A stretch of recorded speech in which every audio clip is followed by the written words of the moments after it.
Hey everyone, today we have a special guest, Anna Khayet.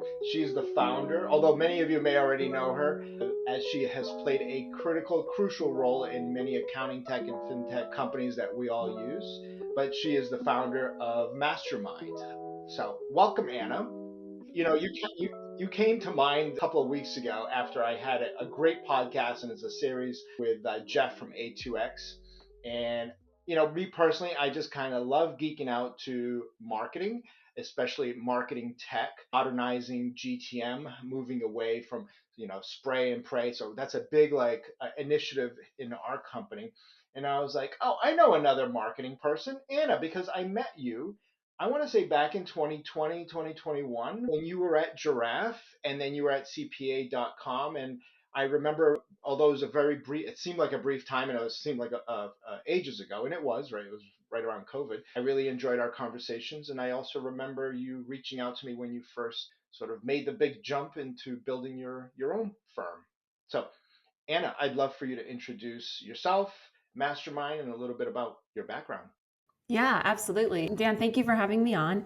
And yeah, so Mastermind, we've really just gotten started actually this year. And the objective of Mastermind is to help, cutting edge technology companies to really connect with the accounting community, right? Because there's just this big gap between all of the exciting tools that technology companies are building and the pace at which they're getting adopted by companies, finance departments and accounting firms, large and small. And so, the idea of a mastermind goes back to the days of the Great Depression, right? When people felt very much alone, and masterminds were a way to come together. And the sum being greater than any of its parts, people coming up with better solutions than they could on their own. And so that was sort of the inspiration for it being mastermind. Also, of course, masterminds are a common concept in the profession. So that's mastermind. Prior to doing, consulting work with technology companies and accounting firms over the last few years, I was very much on the corporate marketing track and loved, the work that I did at big tech companies like Google.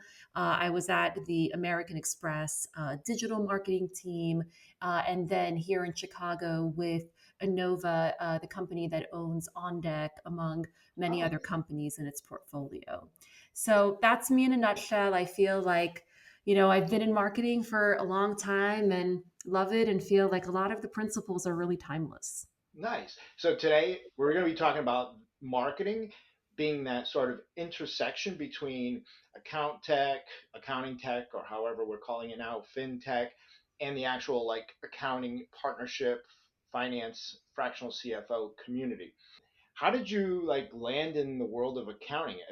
I believe since Giraffe was like the first time I met you, was that like your first foray into this segment of our industry? Yeah. So, as most things go, it was quite random, right? And so, I love marketing, love digital marketing, and in talking to actually Mike Triantos at Giraffe, and my husband Igor, has been with Gusto for a long time, back when it was called Zen Payroll. But they were sort of telling me, hey, accountants really struggle with digital marketing. And I looked at some of the websites in the sector and I said to myself, wow, this is going to be fun. Like, I'm going to go and I'm going to build websites and little CRM platforms for accounting firms. And then I started doing the work and I realized it was a whole lot more complicated than that. So I said to myself, this is going to be one podcast, one episode that I'm going to stay on script, but I think I already lied to myself. And can you help me understand why you think accounting firm owners are challenged with digital marketing, brand awareness? Is it the inherent nature of it is a human centric business? Like, we've been doing marketing and digital marketing for 10 years. Yeah, I mean, look, I don't know that there's any one easy answer. I think some of it is just the nature of the profession is to be cautious, right? And risk averse and, to be worried about trying things that are untested and unproven. And I can absolutely respect that. I think that's part of it. I think part of it is it runs deeper, right? Because when your firm is using a lot of manual processes, right, and the owner is as much a product of the firm, right, as they are the CEO of the firm, then you get into a spiral where you don't have the headspace or the bandwidth to invest in marketing and growth in a strategic fashion, right? So I think that that's kind of another key reason that it's been challenging for firms. And there's a big long tail of firms, right? Like we have whatever it is, the top 25, the top 100 firms, but beyond that, right, there's a very large swath of firms out there who are all, trying to run a business with a couple of hundred clients. So I think that's another factor. And I think maybe the third factor is around making difficult choices around segmentation. And I don't mean niche, I mean segment, right? Because if you can settle on a customer where there's a lot of synergies, a Hmm. customer, in ICP, like an ideal client profile, where there's a lot of synergies, right? Where a lot of the work is similar, where the KPIs are common, that frees up the owner, right, to then have a coherent narrative on their website, right, to focus on a certain sales strategy, right? It becomes very hard to do when you're trying to be everything to everyone. Right. And although we're kind of talking about this intersection of the accounting and fractional CFO community and accounting tech and fintech, the reality is what you're saying is a lot of small business owners are challenged with exactly the same thing. Because a lot of small businesses, they ultimately start because the owner was at one point a technician, and either they're making something physical or making something or delivering something intangible. I say today, like, I, I don't know.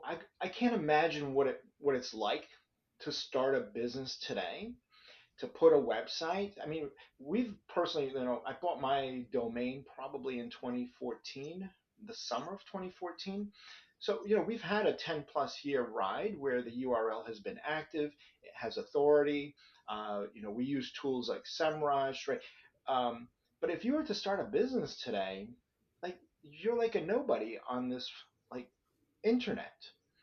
And with the explosion of AI generated content has been what we've referred to as a double-edged sword, where in the beginning it was great to create all this content to see if you could gain authority and eyeballs and visitors, but now it's actually turned into a little bit of a rock and a hard place, because with all that content, it's hard to actually get visibility on the internet. Like, so you start off with a new company, let's, a fintech company.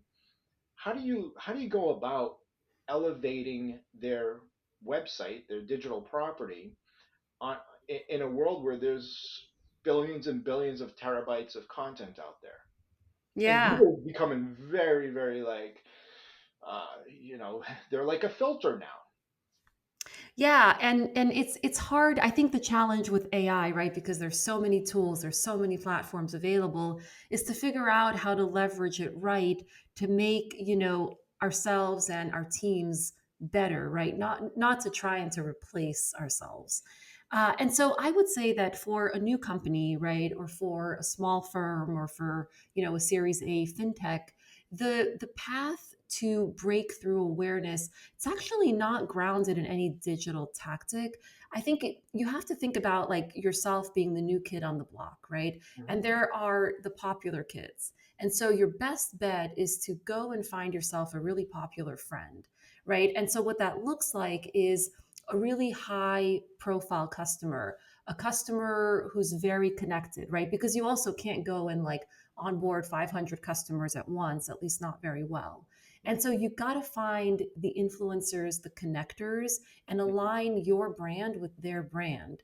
Right. And so if that means, doing a webinar with them, if that means co-authoring a case study, having their logo on your site, that's the way that you're gonna like leapfrog, right? And if you're a firm with a local customer base, right, you want to go work with the business owner that is connected to every other business. Like we have the local elections coming up here. And I can tell you that every candidate has put up a sign in front of the hairdresser's home because that is where the most trafficked, right? Like she is one of the most influential people in the community. So finding these centers of influence, referral sources, if you will, back in the day, but finding these centers of influence that are established in the industry that you're trying to penetrate.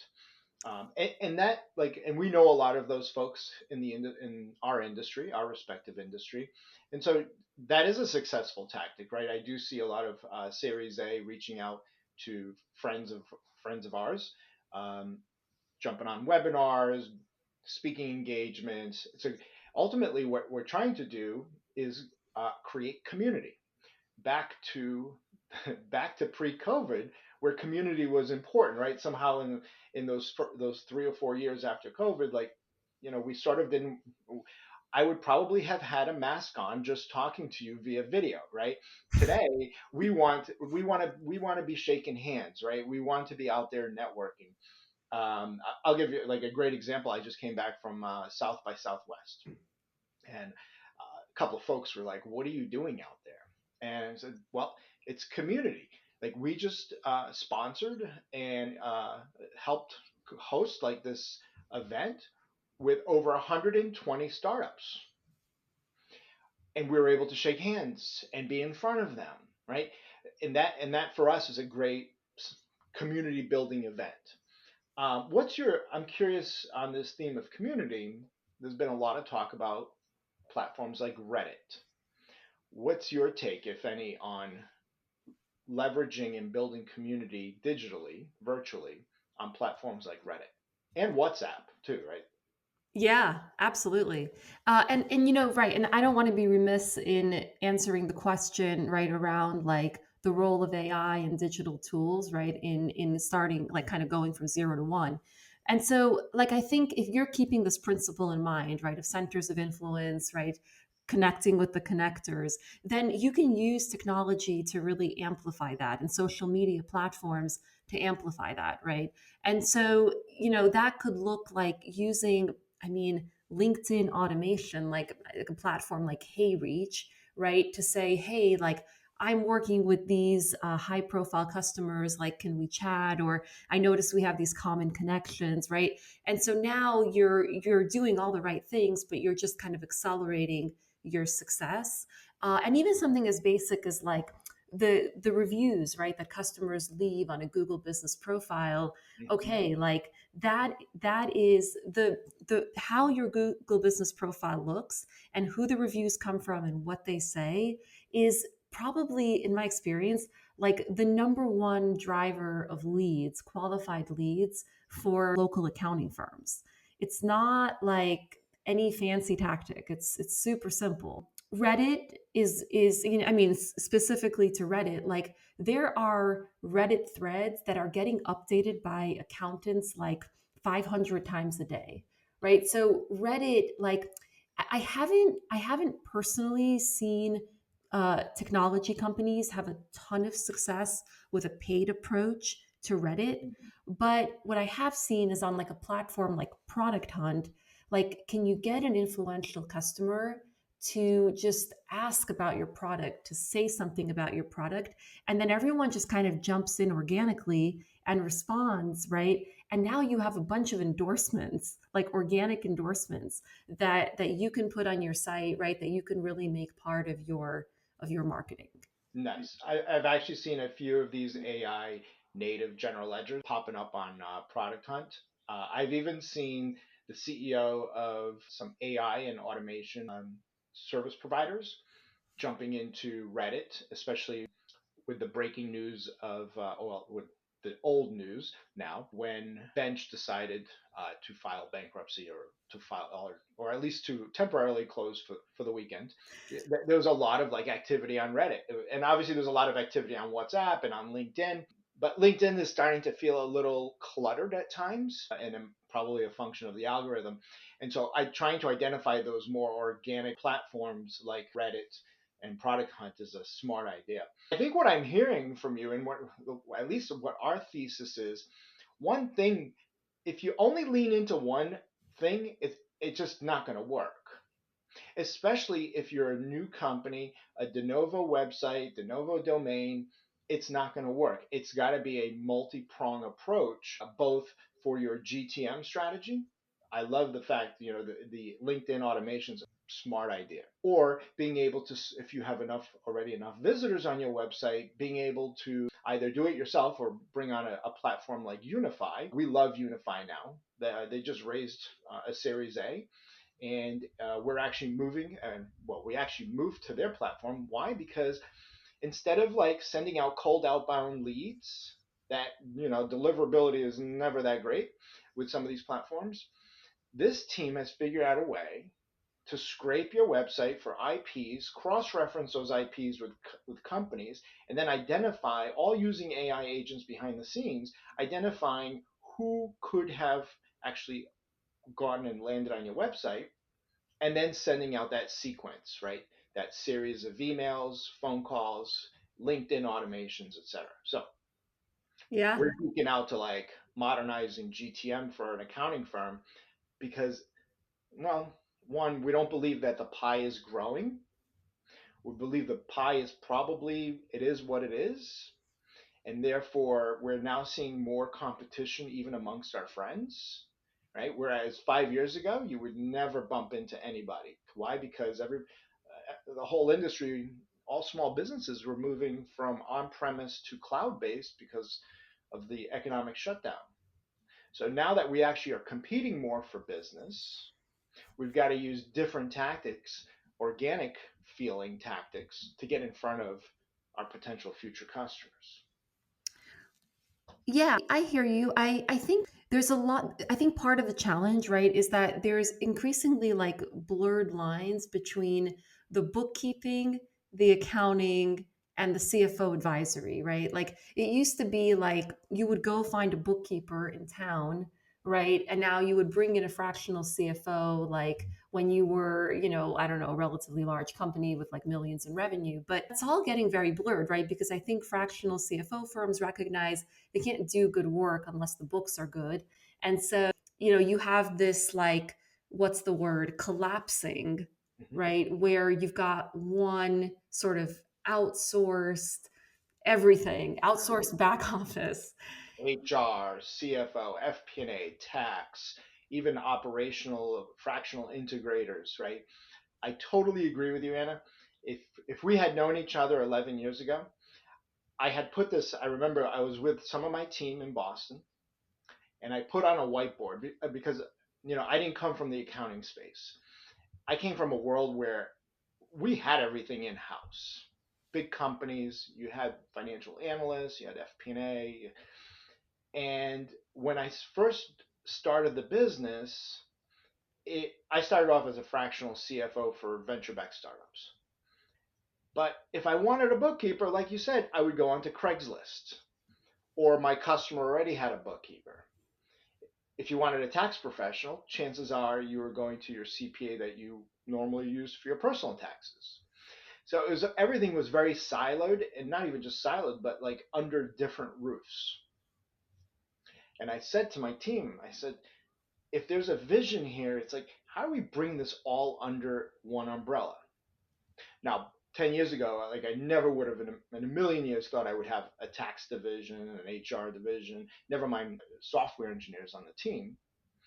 But it began to like evolve as the journey, as we move through our journey, we began to bring all of this stuff under one roof. So that way today, like we can go to the market and be like, our suite of CFO services, not just bookkeeping, right? Not just CFO, but bringing it all together, one price, so that overall the margins for that customer are actually higher than if you were just providing plain vanilla bookkeeping. So I agree with you. I'm glad you went there. Yeah, and I think, yeah, it's dramatically changed, but on the customer side, right? There's a lot of competition for venture backed startups, right? And doing the accounting work there. And then you've got like all of Main Street and all the like mid market companies that, they're not venture backed. Maybe they're PE backed. Maybe they're just, bootstrapped. But they're not small. They're not your spa and salon like business, right? And so you have just like this massive market of businesses. And, it's unclear, right, that I think there's a lot of greenfield out there. I think there's a lot of opportunity.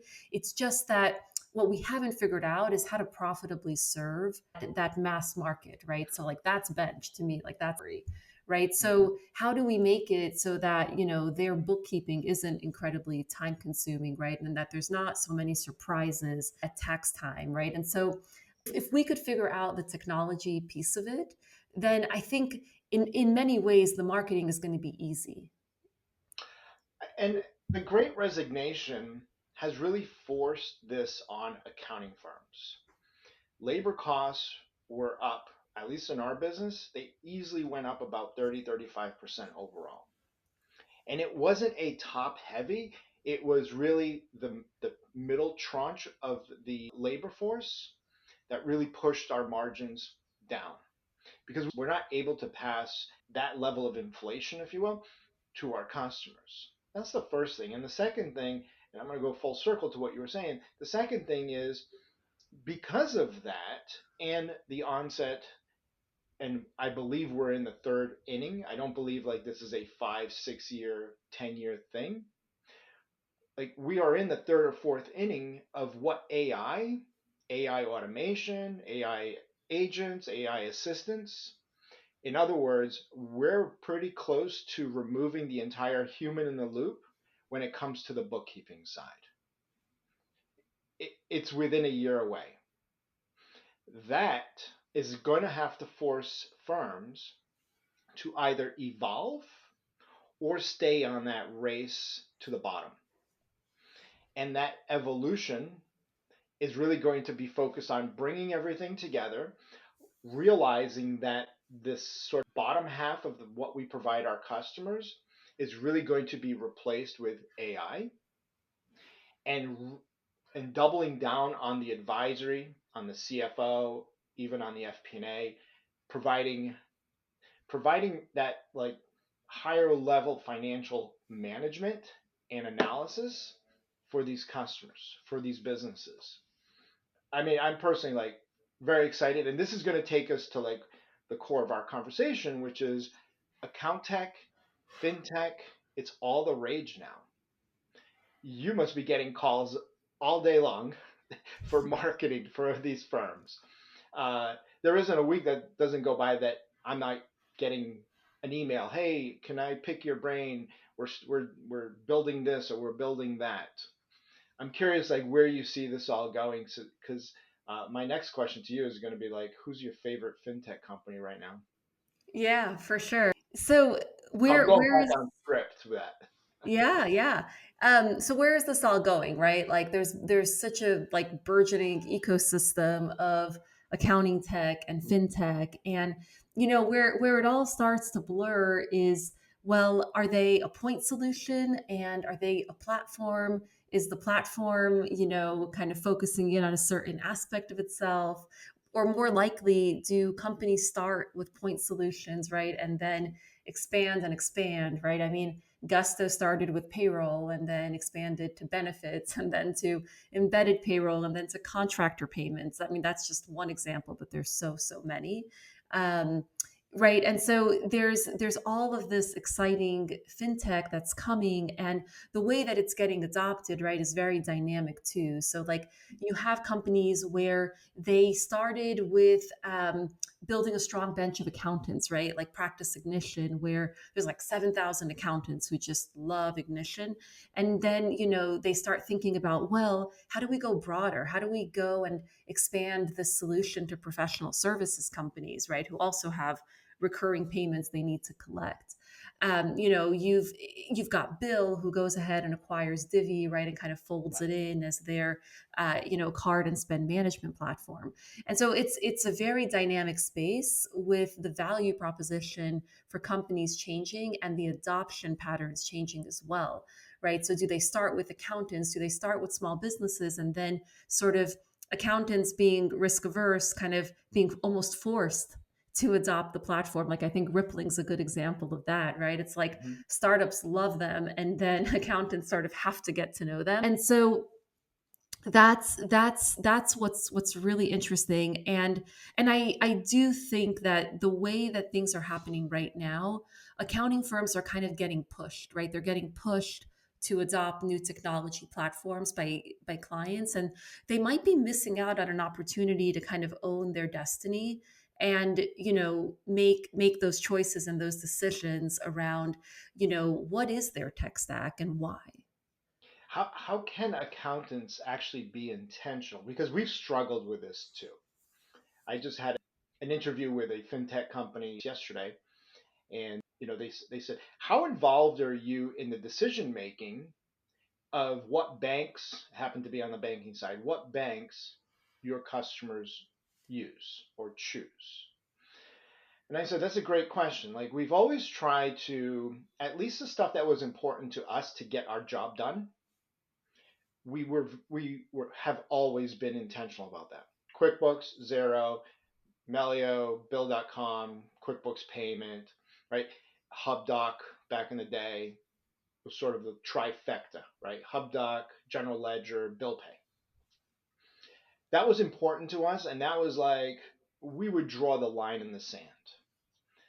But in terms of banking, for example, like it's hard because the accounting staff and the bookkeeping staff, they're not thinking, right? They're not.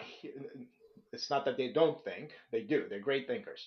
It's when it's being aware of the challenges that customers are having with, say, a banking solution or an invoicing solution. Unless you had a CFO in the middle that is less about the debits and credits and more about the strategic awareness of the business, the customer, it's hard for us to be intentional about the tech stack. So I'm always curious because I see obviously on LinkedIn, some of our friends are like, oh, yes, we only use this or we only use that. But you bring on a customer, but they're on a different payroll system. I question whether, one, it behooves us to try to change them because changing payroll providers is not easy. There's a lot can go wrong, compliance. Like, how do you recommend, because you're working with the partner, the accountant partner channel, how do you recommend that they help customers change platforms? I've always been curious about that.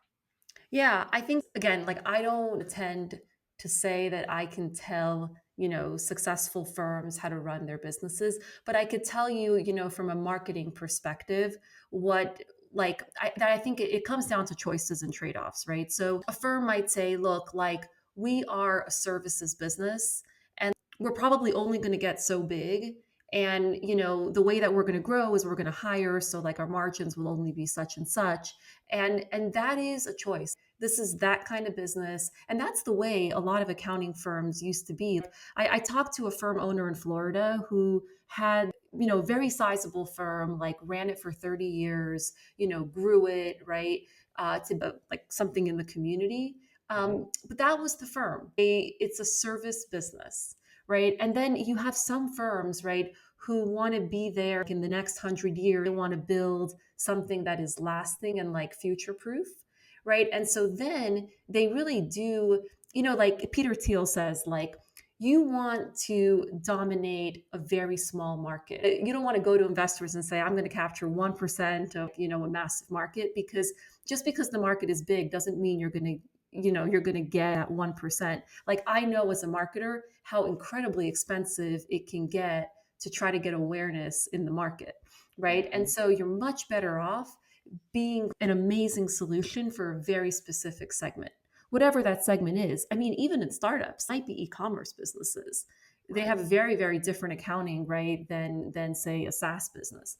And so if that's what the firm is, and that's what, they have these aspirations, then their technology choices already become much more finite, right? Because, excellence in accounting software for e-commerce looks very different, Mm-hmm. right? And so that right there starts to really narrow down the tech stack and the expertise that staff is developing, right? And the marketing materials and the target audience. It all starts to really come together. So, what would you say is your favorite? I can't live without fintech company today. Yeah, I'm of course, biased. I for a long time been a big fan of Rho. I think, having worked with a lot of technology companies that offer many of the different components of what Rho has, I can say confidently that Rho really brings together, AP automation, spend management, corporate cards, banking, treasury, accounting integrations, right? There's not another provider that I'm aware of that can do so in a very coherent way, but also with the sort of security and compliance controls that Row brings to the table. So I was having a conversation with this banking fintech yesterday, and it wasn't Roe for the record. Although I was with them over the weekend. Dominic is a great guy. They were asking like, how do customers choose what banking partners they go with? Now, kind of like maybe I'm a little old school, but then again, our portfolio of businesses, we have a lot of small, medium-sized operating businesses, the startup side of the business. A lot of these small, medium-sized businesses, like one of the things that is important for a business owner or a management team is that banking relationship. It, that relationship is critical when you need something. So, for example, the days of PPP loans, it was like a mad rush those first 60 days. And what we found was companies that had deep partnerships with their bankers, they were at the top of the list getting that first tranche of PPP. For those that didn't have those relationships, they were sort of like struggling, trying to find a relationship that would actually pick up the phone because bankers didn't want to pick up the phone after 30 days of PPPs. I'm sure. I mean, it was tough, right? Like how as a marketer representing some of these fintech companies, like how do you solve for that relationship piece in an ecosystem that is sometimes, well, it's virtual, right? Like when I started my business, who became my best friends? My lawyer, my banker, and yes, my family, Yes. right? Here we go, right? You don't really need a relationship with QuickBooks or Xero if you're a small business owner. It's a software. But when it's a service and money's commodity, my old bosses used to say, the thing that differentiates money is the relationship. Yeah. And I think, and again, I agree that that relationship with the banker, there's so much at stake, like it's so important. But I think the question kind of needs to be asked, which is why don't you need a relationship with QuickBooks, but you do need one with your banker? And how much of that is because of the gaps in service, right? That shouldn't exist, or the technical snafus. Like, and I say this very openly on LinkedIn. I've had a long and uncomfortable relationship with my bankers at Bank of America, right? It's not a relationship I want to have. I just want things to work. I shouldn't have to go searching for missing money. And so I think again, like Great point. Row prides itself on fantastic, customer service 24/7 on shore, but I do think the question needs to be asked of why is that relationship with the banker so personal? I think you're right. It has to do with the gaps in the service. You need a human in the loop. So I came from banking, commercial finance, and there are the four, five, six C's of lending money. It's not like lending money isn't just a simple algorithm, although it can be. But lending money comes down to, do I trust the person on the other side to pay me back? As my old boss used to say, your job is to get our dog back, right? And an algorithm, yes, it can probably like fill in half of the gap in underwriting, but the relationship piece has always been that last mile to convincing the credit officer, yeah, they are deserving of a loan. So I'm curious to see like how the sort of the balance between the need for technology and how I love how you put it, like the relationship piece is really there to like, it's the gaps in the service, how that balances in the future with this push in fintech. Yeah, I mean, Lending, right? It's been around for a long time. Exactly as you said, right? Bankers are looking at, the owner's character, their willingness to burn the midnight oil, right? You're never going to fully cross that river. Bridge is never fully built. You're always taking a little bit of a leap, right? Even if it's like asset-based lending or whatever. I think this is where technology has a lot of exciting tools to offer, right? So the fact that you can now do, call it not really balance sheet based lending, but you can look at a company's invoices, you can look at a company's, cash transactions, and you can lend based on that. And, in the end of the day, right, I think cash flows are probably a much better predictor of ability to repay than, someone's business credit score, right? And I mean, companies. You golf with them. Exactly. Yeah, because right. And I mean, look, like attracts like. And so, if they're hanging out with your crowd, I mean, you can also follow up with them. But, that's again, those aren't data driven decisions. I think Shopify, Square, right? Like they're looking at their merchants, whatever financials, and they're able to lend, like they're able to do lending based on that. Like that's super exciting. Super exciting. Like I'm stoked for that. But again, coming as sort of old school commercial finance banking, right? I'm I'm it'll be interesting to see how this all pans out. So back to like our role here today, fintech, accounting tech, and adoption by accounting firms. Accounting firms do the sort of like the tail wagging the dog, right? There is a there, accounting firms are an influence on their small business customers. How does marketing play a role in getting accounting firms not to just adopt this, but also to help uh, inform, educate customers around these tools, especially when, like, especially when it's not just a five-person CPA firm, right? Where the owner has direct communication, constant like production, delivering value to the customer. How do you get a firm like ours to push this through the ranks in my company to get them to have more situational awareness around the customer to leverage these tools? Because that's been a challenge of ours. Yeah, and again, like I do think that because the ecosystem is growing and changing so fast, there's a lot of like great products out there that might not stick, right? And that might get, acquired or not be around. And so I do think there is something to be said for accounting firms being careful, right? And kind of a little bit averse to trying every new shiny widget. And I was talking to a firm owner who said, like, look, like I don't let tools dictate my strategy. Like my strategy dictates my choice of technology platforms.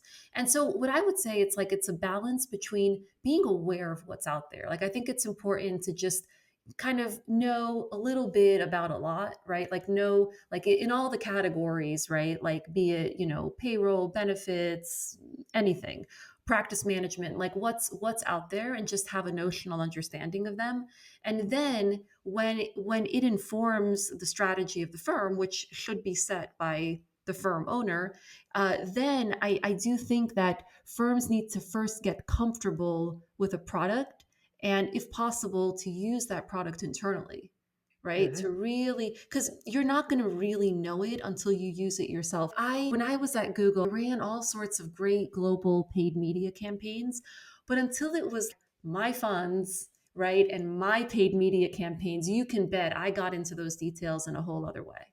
Oh yeah, you'd stay away from the short keywords and lean into the long form keywords, which requires a lot of research. Yeah, because you can't throw good money after bad money because it's not a good strategy, right? As you're looking into the future, so I'll tell you a little bit about our experience in 2024. Did quite a bit of reorg, cost cutting efforts, realigning capability with customer demand. That was sort of like first half of the year. Second half of the year was okay, the dust is settling on the people side. We're going to refocus now on what we're referring to or referred to as first gen technology. So anything that we pretty much had purchased in the prior 10 years, we were scraping. Like we were scrapping it, sorry. And we're moving over to second gen technology. platforms that have AI embedded, AI native platforms. And that was a big cost cutting, right? We consolidated systems, consolidated platforms.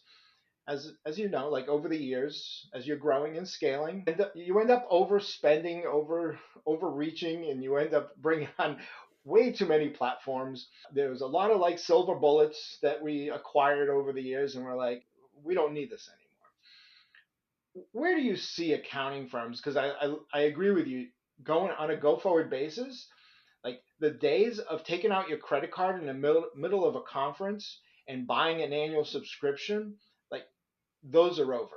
Like my motto right now is no new platforms unless we're replacing another platform, because technology costs have eaten into our margins. I saw a great post by Chris Williams the other day where he actually shared his current and his target tech spend as a percentage of revenue. I do believe it needs to be below 6%. And I bet you if you look at a lot of accounting firms, they're probably hovering over 7, 8%. And that's a lot of money. I'm curious, like, where do you see the second gen technology? Like, where does it start benefiting these accounting firms? We can start with like AI native general ledgers. It's the rave right now. Everybody's talking about it. How do you get an accounting firm to start using this and justifying the costs when the people are still there? Yeah. Yeah, look, I mean, it's funny. There was a post on LinkedIn by, I believe it was a partner at Andreessen Horowitz, who was, gosh, like there's a lot of AI, tools for finance and accounting, and why is nobody adopting them? Why is everyone still living out of Excel?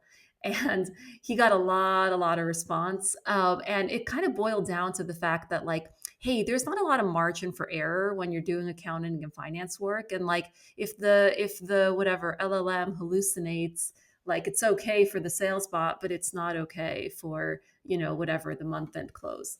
And so I think it's important to keep that, to be really really mindful of that. And so even in marketing, like we always set aside like 20% of our budget for experiments, right? Things that could like be blow out of the water successful or could be failures, but they're not failures because we just limited our downside. And so I think that firms should take a very similar approach with second generation technology, right? Or really anything that's unproven. Like I don't think mission critical applications, right, or work streams should be compromised. I would really literally put it off in its little experimental silo, right? And do a quick like MVP churn on it before it starts to even approach, the day-to-day workflow. I agree. We always try to experiment on ourselves first. So, as we're closing out here, so for the record, GrowthLab is moving over to Rho.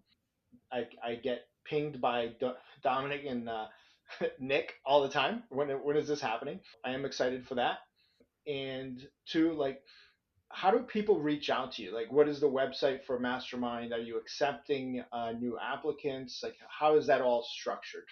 Yeah, absolutely. So, absolutely people should reach out to me. It's, Anna at kmgadvisors.com. Happy to chat. I'm always interested in meeting, new firm leaders, technology company leaders, right? Just continuing to connect with people in the space.